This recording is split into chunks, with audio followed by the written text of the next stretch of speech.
میرے انتہائی واجب الاحترام قابل صد احترام بزرگوں، دوستوں اور نوجوان ساتھیوں،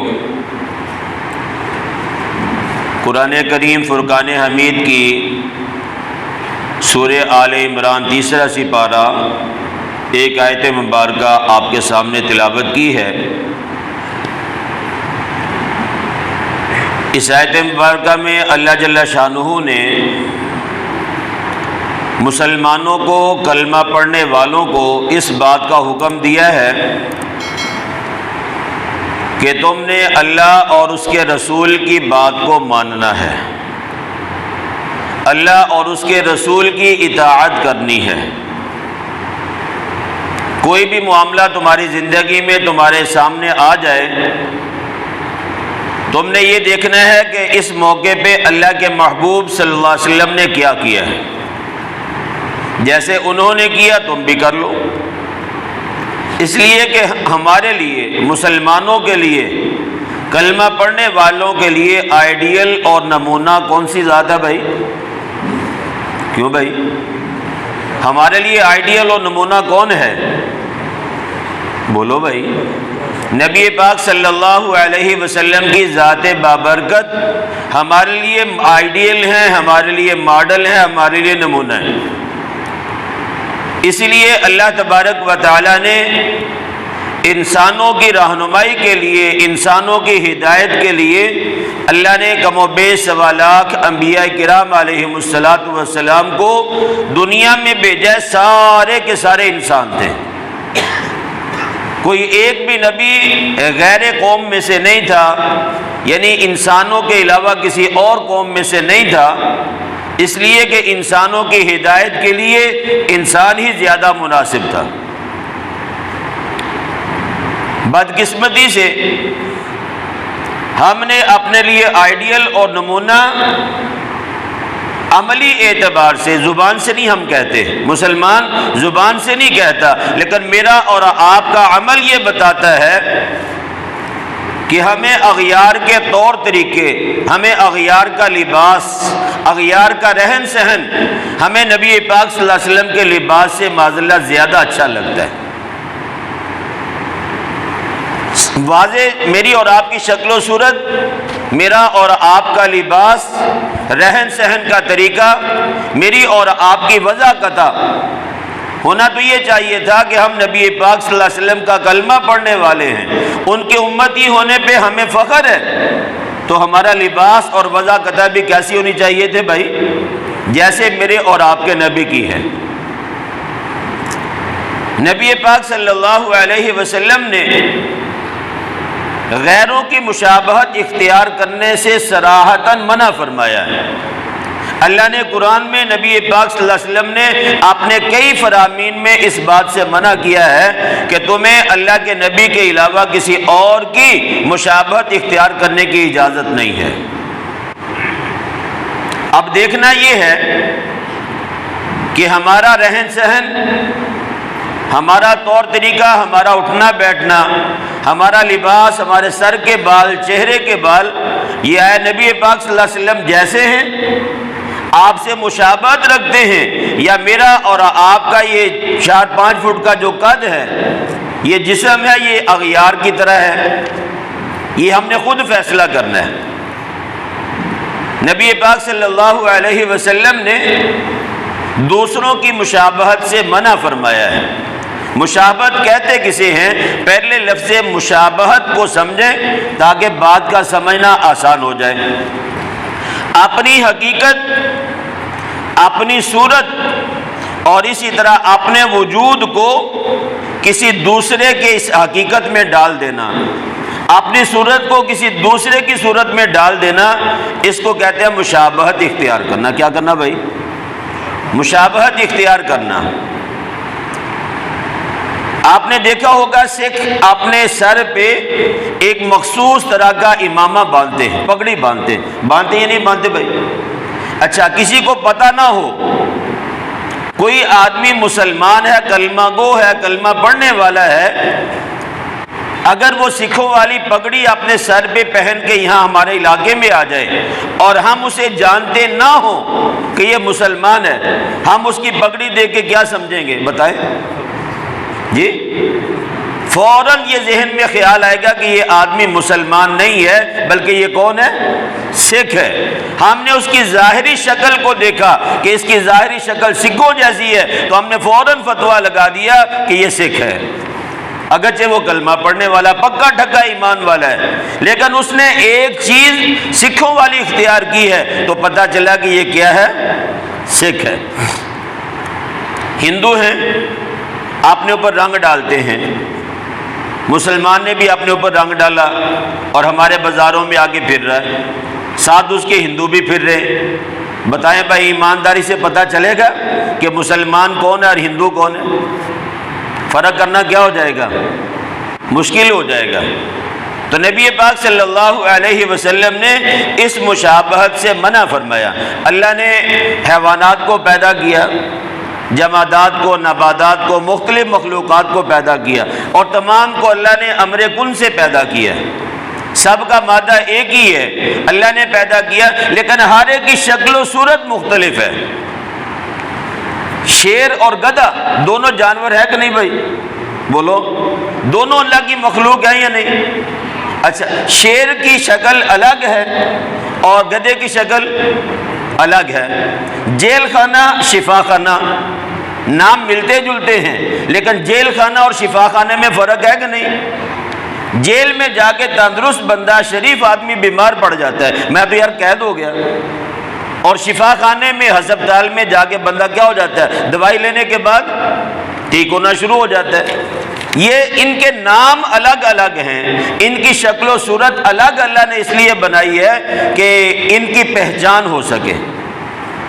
اگر شیر بھی اسی شکل کا ہوتا جس شکل میں گدھا ہے، پہچاننا آسان ہوتا ہے یا مشکل ہوتا بھائی؟ کیوں بھائی؟ اللہ نے نام بھی الگ رکھے، اللہ نے شکلیں بھی الگ رکھی ہیں تاکہ پہچاننے میں آسانی ہو سکے۔ شیر کسی بھی جگہ کا ہو، کسی بھی علاقے کا ہو، اس کی شکل و صورت، اس کی حیات، اس کی حقیقت یہ بتا دے گی کہ یہ کون سا جانور ہے بھائی؟ شیر ہے۔ گدھا ہے، کراچی کا ہو، سندھ کا ہو، پنجاب کا ہو، گدھا گدھا ہی رہتا ہے، بدلا ہے کبھی؟ دیکھنے والا بچہ بھی دیکھ کے کیا کہہ دیتا ہے؟ یہ کیا ہے؟ گدھا ہے۔ تو اس لیے اللہ تبارک و تعالیٰ کے پیارے نبی صلی اللہ علیہ وسلم نے ہمیں اس بات سے منع فرمایا ہے کہ ہم غیروں کی مشابہت کو اختیار کریں، اور یہ بھی فرمایا کہ جس نے جس قوم کی مشابہت اختیار کی، کل قیامت کے دن اللہ ان کا حشر انہی کے ساتھ کرے گا۔ نبی پاک صلی اللہ علیہ وسلم دنیا سے تشریف لے گئے، آپ کی جگہ پہ، آپ کے ممبر پہ، آپ کے مصلی پہ سیدنا ابو بکر صدیق رضی اللہ عنہ مسلمانوں کے امیر المؤمنین بنے۔ آپ نے کہا حکومت اسی نہج پہ، اسی طرز پہ کی جائے گی جس نہج اور جس طرز پہ اللہ کے نبی صلی اللہ علیہ وسلم حکومت کیا کرتے تھے۔ بعض لوگوں نے کہا ہم زکوٰۃ نہیں دیں گے، نبی پاک صلی اللہ علیہ وسلم کے زمانہ کے ساتھ خاص تھی، نبی چلے گئے زکوٰۃ بھی نہیں دیں گے۔ تو بکر رضی اللہ عنہ نے کیا فرمایا؟ ٹھیک ہے چھوڑ دو۔ کیوں بھائی؟ یہ اعلان جنگ فرما دیا، دو گے تو ٹھیک ہے ورنہ تمہارے لیے اعلان جنگ ہے۔ جو کام میرے نبی جس انداز سے ان کی زندگی میں، ان کی حیات میں ہوتا تھا، ابو بکر جب تک زندہ ہے اسی طرح پہ وہ سارے کام اسی انداز سے ہوں گے، اس کے اندر ذرہ برابر بھی تبدیلی ابو بکر رضی اللہ عنہ نے برداشت نہیں کی۔ مسلمہ کذاب نے اعلان نبوت کیا تو اس کا بھی مقابلہ کیا، اس کو بھی قتل کیا گیا، اس لیے کہ مسلمان صحابہ رضی اللہ عنہ مجمعین نبی پاک صلی اللہ علیہ وسلم کے عمل اور قول کے خلاف کوئی بھی کام نہیں کیا کرتے تھے۔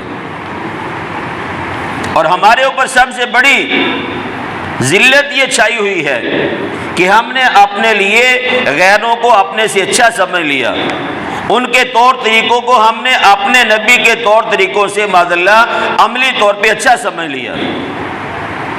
مشابہت کا سب سے بڑا نقصان یہ ہوتا ہے جس وقت بندہ غیروں کے ہتھے چڑھ جاتا ہے، غیروں کی مشابہت کو اختیار کر لیتا ہے، تو پھر اس کے یعنی نتیجے کیا نکلتے ہیں؟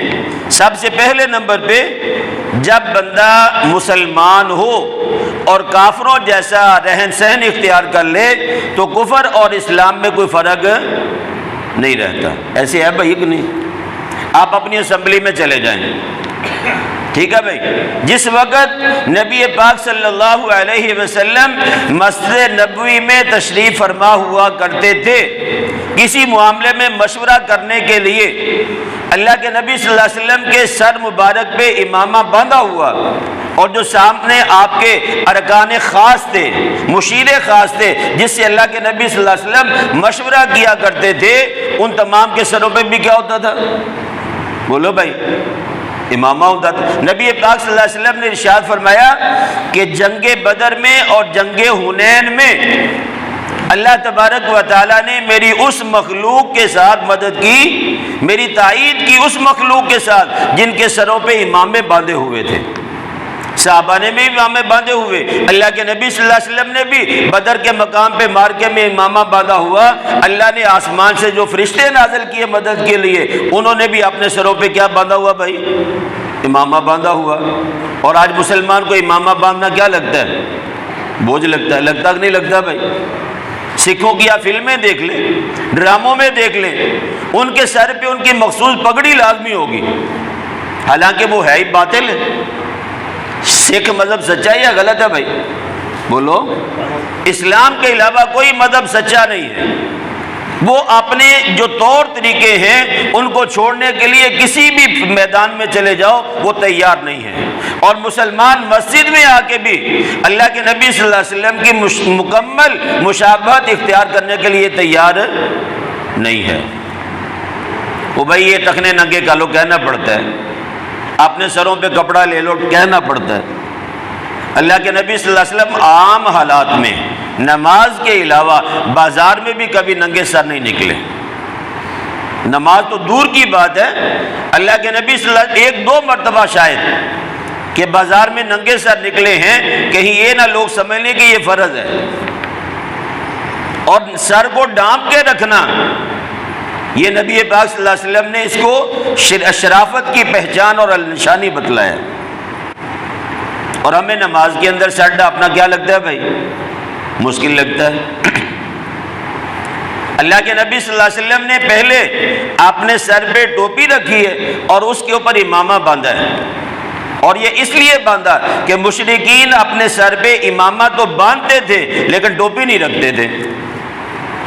فرمایا مشرکین کی مشابہت سے بچنے کے لیے ہم اپنے سر پہ ٹوپی رکھیں گے اور ٹوپی پہ امامہ باندھیں گے، تاکہ ہماری مشابہت کس کے ساتھ نہ ہو بھائی؟ مشرکین مکہ کے ساتھ نہ ہو۔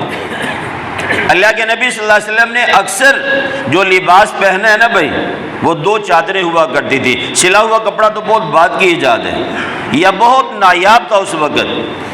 ان دو چادروں میں ایک اوپر پہنی ہوتی اور ایک چادر نیچے دھوتی کے طور پہ پہنی ہوتی۔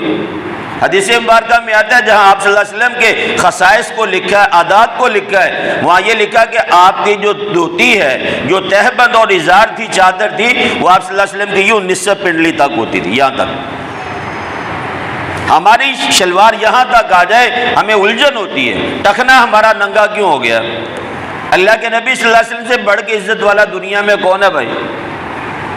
اچھا، سب سے بڑا اس کی جو وبال ہے نا، اپنے آپ کو کافروں کے سانچے میں ڈالنے کا سب سے بڑا وبال یہ ہے کہ بندہ ایک وقت ایسا آتا ہے کہ اس کو یہ مسلمانوں کا رہن سہن اچھا نہیں لگتا۔ مالدار لوگ آئے نا، چار پانچ جہاں پینٹ شرٹ پہنی ہوئی، ساری مسجد والے، سارا مجمع ان کی طرف دیکھنا شروع کر دیتا ہے، اور وہ اپنے آپ کو بہت اچھا سمجھتے ہیں، جبکہ اچھائی اس لباس میں تھی جو لباس ساتر ہوتا، جو لباس میرے اور آپ کے جسم کے اتار چڑھاؤ کو چھپا دیتا۔ اصل لباس وہ ہے، سنت لباس نہیں کہہ سکتے، اس لیے کہ اس وقت تو چادریں ہوتی تھی۔ علاقے کے علماء، علاقے کے صلحاء، علاقے کے شرفاء جس لباس کو پہننا پسند کریں، آپ یوں کہہ لیں کہ وہ اللہ والوں کا لباس ہے، وہ لباس شریعت کی نظر میں پسندیدہ ہے۔ ہمارے علاقے میں شلوار قمیض کو زیادہ ترجیح دی جاتی ہے، علماء صلحاء کرتا پہننے کو پسند کرتے ہیں، کاف بھی لگاتے ہیں باہر، لیکن یہ کہ ہمارے ہاں پینٹ شرٹ یہ پہنی جائے، یا بالکل اتنا باریک لباس پہنا جس سے اندر کے سارے اعضاء نظر آئیں، یہ ناجائز اور حرام ہے۔ ایسا لباس پہننا کہ جس کی وجہ سے جسم کے سارے اتار چڑھاؤ صاف طور پہ نظر آئیں، ایسا لباس پہننا بالکل حرام ہے۔ آپ کبھی دیکھیں، غور کریں، پاجامہ پہنا ہوا ہے، پینٹ شرٹ پہنی ہوئی، جب وہ سجدے کے لیے جاتے نا پیچھے سے ساری چیزیں نظر آتی ہیں نہیں آتی؟ وہ بھائی یہ کون سا لباس ہے جس نے تیرے صدر کو نہیں چھپایا؟ ہمارے ہاں جب یہ نوجوان نسل ہے گھر سے فیشن کے طور پہ شرٹ پہنی ہے، اس کی ہاتھ بازو ہے، نماز پڑھنے کے لیے آ رہے چودھری صاحب، وہ بھائی اللہ کے نبی صلی اللہ علیہ وسلم نے وہ لباس پسند فرمایا ہے کہ جس میں جسم کے اتار چڑھاؤ نظر نہ آئیں۔ سیدہ فاطمہ الزہرا رضی اللہ تعالی عنہا خاتون جنت ہیں، جنت کی عورتوں کی سردار ہیں۔ حضرت علی رضی اللہ عنہ صبح کے وقت باہر سے تشریف لائے، حضرت فاطمہ نے غسل کیا، اچھے کپڑے پہنے، خوشبو لگائی۔ حضرت علی رضی اللہ تعالیٰ عنہ نے پوچھا فاطمہ کیا بات ہے، کوئی خاص تبدیلیاں نظر آ رہی ہیں؟ کہا میرا آخری وقت آنے والا ہے، آج میں نے اپنے خالق حقیقی سے جا ملنا ہے، میں اس کی تیاری کر رہی ہوں۔ اور پھر فرمایا کہ کھجور کی شال، کھجور کی ٹہنیاں لے کے آؤ۔ کھجور کی ٹہنیاں لے کے آئے اور وہ آپ لیٹ گئی ایک چارپائی پہ کسی چیز پہ جو اس زمانے میں حساب تھا، تو وہ آپ لیٹ گئی، کہا یہ کھجور کی ٹہنیاں میرے اوپر ڈالو، ابھی زندہ ہیں، سانس چل رہا ہے، سب کچھ ٹھیک ہے۔ جب اس طرح کی ٹہنیاں ڈالے گئی، پوچھا لی یہ بتاؤ میرے جسم کا اتار چڑھاؤ محسوس ہوتا ہے؟ کہا جی نہیں ہوتا۔ کہا جب میں مر جاؤں میرا جنازہ رات کو نکالنا اور میری میت کے اوپر اس طرح یہ شال اور کھجور کی ٹہنیاں ڈال دینا تاکہ میرے جسم کی جو ساخت ہے یہ بھی کسی کو پتہ نہ چلے۔ یہ کون سی عورت کہہ رہی ہے؟ کیوں بھائی یہ کون سی عورت کہہ رہی ہے، وصیت کر رہی ہے؟ اس عورت کی یہ وصیت ہے اپنے شوہر کو جس عورت کو زندگی میں اللہ کے نبی صلی اللہ علیہ وسلم یہ بتلا کے چلے گئے کہ یہ میری بیٹی جنتی عورتوں کی کیا ہے بھائی؟ سردار ہے۔ میری اور آپ کی عورتیں بازار میں ننگے سر گھومیں، ان کے جسم کی ساری ساخت نظر آئے تو یہ غیرت کا جنازہ نہیں نکلا تو اور کیا ہے؟ کیوں بھائی؟ میرا اور آپ کا ظاہری لباس، آج کل شادیوں پہ کیا ہوتا ہے؟ کون سا نوجوان ہے 100 نوجوانوں کی شادی ہو بمشکل 4 یا 5 نوجوان ایسے ہوں گے جو یہ کہیں گے کہ میں سنت والا کرتے والا صلحاء والا لباس پہن کے بارات لے کے جاؤں گا، یہ مجھے پسند ہے۔ ورنہ 95% لوگ نوجوان کیا کرتے ہیں؟ 3 پیس سوٹ ہونا چاہیے، پینٹ شرٹ ہونی چاہیے، ٹائٹ چست لباس ہونا چاہیے۔ ان کے اوپر کس نے گن رکھی ہے کہ تم نے یہ پینٹ شرٹ پہن کے شادی کے لیے جانا؟ انہیں نبی کا لباس اچھا ہی نہیں لگتا۔ اور ان نوجوانوں نے کس کے گھر میں پرورش پائی ہے؟ کیوں بھائی؟ اس کا باپ مسلمان نہیں ہے؟ بولو، ان کی اماں مسلمان نہیں ہے؟ یہ مسلمان کے گھر میں پلے بڑے نہیں ہیں، جس معاشرے میں ان کی پرورش ہوئی ہے وہ تو مسلمانوں کا تھا۔ ہمارے علاقے میں چند ایک گھر عیسائیوں کے، باقی سارے مسلمان ہیں۔ پھر بھی ہمارا نوجوان جب بیانے کے لیے جاتا ہے، کسی خاص موقع کے پہ جاتا ہے تو پینٹ شرٹ کو پہن کے جانا پسند کرتا ہے، حالانکہ مجبوری کوئی نہیں۔ ہونا کیا چاہیے تھا؟ مجبوری ہے، کسی جگہ پہ یونیفارم لگ گیا، ٹھیک ہے بھائی مجبوری ہے، پینٹ شرٹ پہن کے چلے گئے۔ لیکن جہاں مجبوری نہیں ہے اس کو شوق کیوں بنا لیا؟ ہمارے لیے تو آئیڈیل نمونہ نبی پاک صلی اللہ علیہ وسلم کا وہ لباس تھا جس میں یہ فرمایا گیا کہ وہ لباس ساتر ہونا چاہیے، چھپانے والا ہونا چاہیے۔ اور ہمارے پینٹ شرٹ پہنتے ساری چیزیں نظر آتی ہیں، اس کے سائز کی یہاں کیا نہیں پتہ چلتا۔ حقیقت بتا رہا ہوں بھائی، ایسے ہے یا نہیں ہے؟ بھئی ہم اپنے بچوں پہ تو کنٹرول کر سکتے ہیں نا. یونیفارم جو سکول کے مالک ہیں وہ کہاں کے لوگ ہیں؟ مسلمان نہیں ہیں.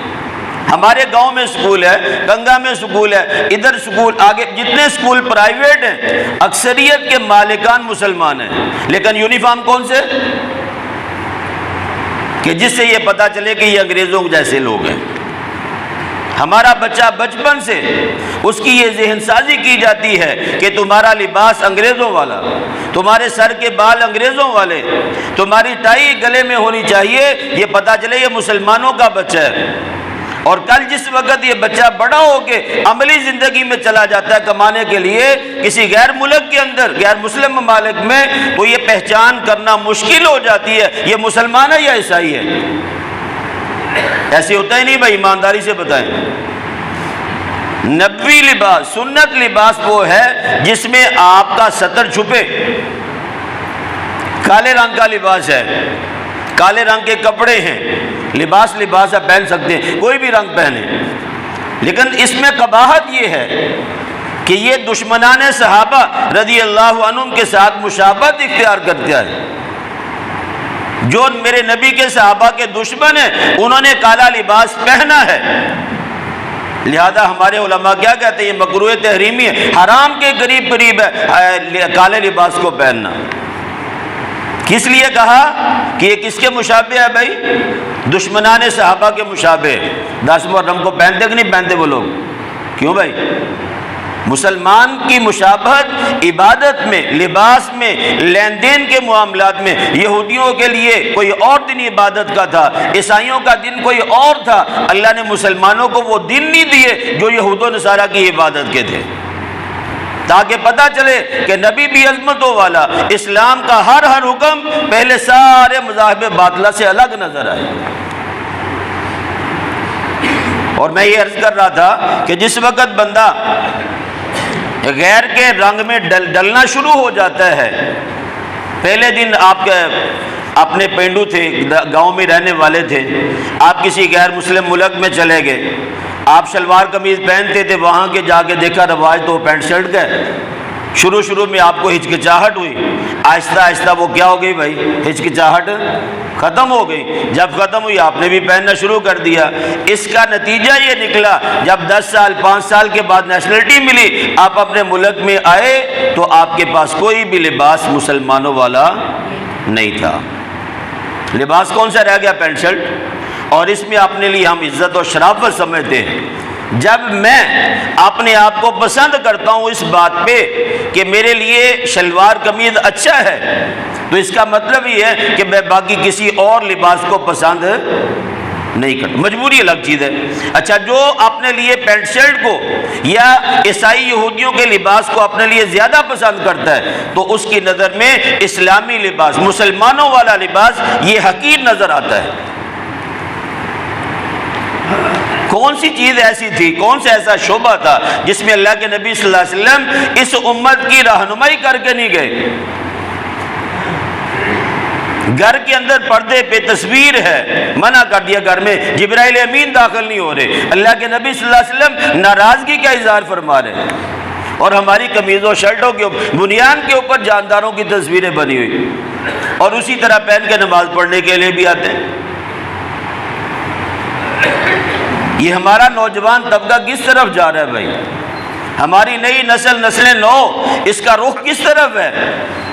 چلو نماز روزہ یہ تو بات کی باتیں ہیں.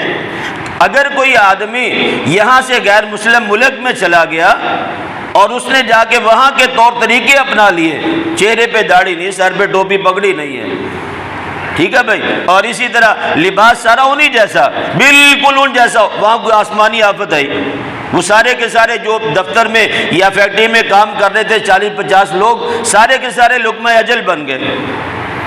اب دیکھنا یہ ان میں مسلمان کون سا ہے، عیسائی، کافر، یہودی کون سا ہے.